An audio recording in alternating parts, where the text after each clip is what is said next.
একুশের প্রহরত চট্টগ্রামের কেন্দ্রীয় শহীদ মিনারত বাসা শহীদর প্রতি শ্রদ্ধা নিবেদন করছে বৈষম্য বিরোধী ছাত্র আন্দোলন চট্টগ্রাম মহানগর উত্তর দক্ষিণের সদ্য ঘোষণাকৃত নতুন আহ্বায়ক কমিটির নেতৃবৃন্দ দল সকাল ৮ তারিখে বাসা শহীদর প্রতি শ্রদ্ধা নিবেদন করে পুষ্পস্তবক অর্পণ করে তারা।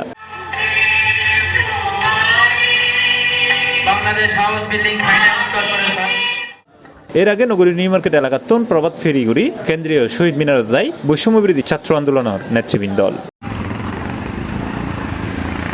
বাসা শহীদুলের প্রতি শ্রদ্ধা নিবেদন শেষে শহীদ মিনার এলাকার সংক্ষিপ্ত সমাবেশের বক্তব্য রাখে বৈষম্য বিরোধী ছাত্র আন্দোলন চট্টগ্রাম মহানগরের আহ্বায়ক রিজাউর রহমান, সদস্য সচিব নিজামুদ্দিন, মুখ্য সংগঠক তাওসিফ ইমরুজ, মুখপাত্র ফাতেমা খানম লিজা, উত্তর জেলার আহ্বায়ক ইয়াসির আরফিন চৌধুরী, দক্ষিণ জেলার আহ্বায়ক জুবাইর হোসেন, মহানগরের সিনিয়র যুগ্ম সদস্য সচিব রাশেদুল আলম, মহানগরের যুগ্ম মুখ্য সংগঠক ফরহাদ বিন হাবিব ইমন, উত্তর ও দক্ষিণ জেলার সদস্য সচিব মোহাম্মদ রইসউদ্দিন ও তৌহিদুল ইসলাম।